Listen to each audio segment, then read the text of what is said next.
are living sedentary lives. Like especially if I'm talking about Mumbai, I'm talking about India, we're all urban places. any urban city, yes. any metropolitan would be okay. We run behind success and we run behind our ideologies of wanting to achieve something, and in that we usually keep health as a second, and that secondary nature of it majority of the times, I don't see that in the current generation as much, but a lot of the times eventually as time goes on, as responsibilities change, which we also discussed prior to this, it is turning out to be that okay, we won't get up and do that extra hour of stretching, we won't end up keeping our bodies, kind of loose and mobile and be in the state where we can flow the way we want to.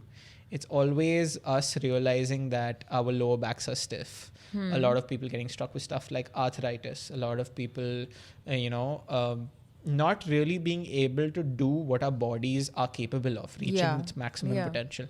So do you think your traditional modalities like MMA and Kalaripayattu and say even dance like allow you to find that extra edge, So there are a couple of things. One is I've not done MMA.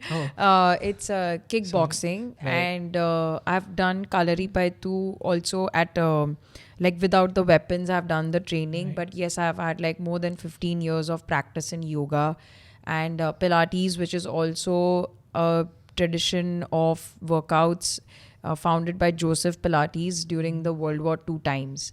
So, and at the same time, like kettlebell or doing mace training, which is which resembles the mudgal, right? The mudgal is the gada kind of a structure where we work a lot to do with strength and mobility of the shoulders. And also, of course, body weight training has always been in fashion for the longest time. But having said that, it's to first just realize that whoever is listening to this, that don't get intimidated with anything that is a quote unquote requirement for you to get fit, in terms of that only one particular modality is going to get you fit. Or Kalaripayattu, yes, it's one of the most ancient forms of martial arts, and yes, it has a lot of spiritual benefits. But if you're not able to start that today, don't think that you don't have a chance at being fit. Right. So what I'm trying to say is that our bodies are made to move. Body doesn't care in a way that you're doing Pilates, that you're doing yoga, or that you're doing running, or that you're doing strengthening. Yes, whatever you train will get better.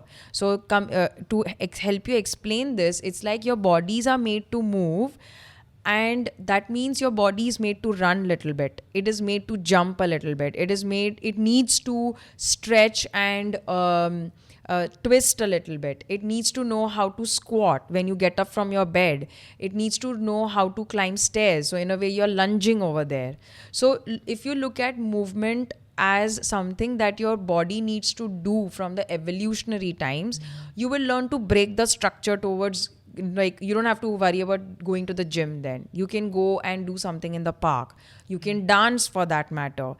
Then once you have a certain affinity to moving your body, then start going into specialization, saying that, now I feel like I want to train this particular skill in my body. So maybe I will go and do that.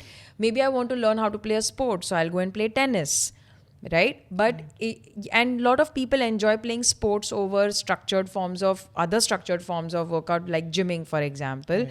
So again, find something that you enjoy first, then start going into a phase of learning something particular as a skill. And the third thing is that just like how our body needs proteins, carbs and fats, and it needs micronutrients, it needs vitamins and minerals, it needs the sunlight, it also needs a variety of movements in order to be a wholesome body in terms of its kinetic version. So what do I mean by that? Your body needs certain amount of strength, but it also needs certain amount of mobility in the joints. Your body needs to be able to balance properly. right? Your body needs to learn how to breathe properly. That means it needs more open ribs and chest muscles, right? Your body needs to know how to understand its location with respect to its space around it. So means spatial awareness. Right. You need to be a little bit more coordinated while doing other exercises or dance, for example.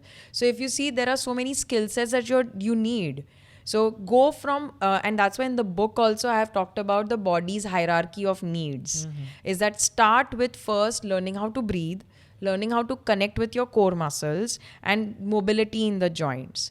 Posture, that's your base.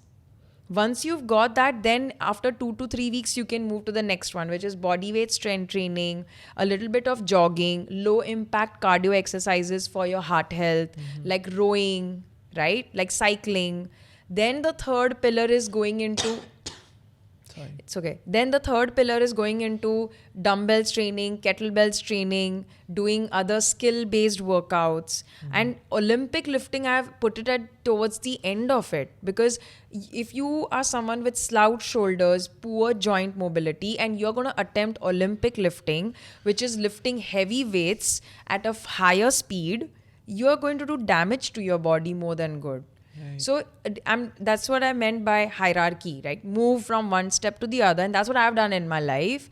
And you will go through it probably 90-80% injury free.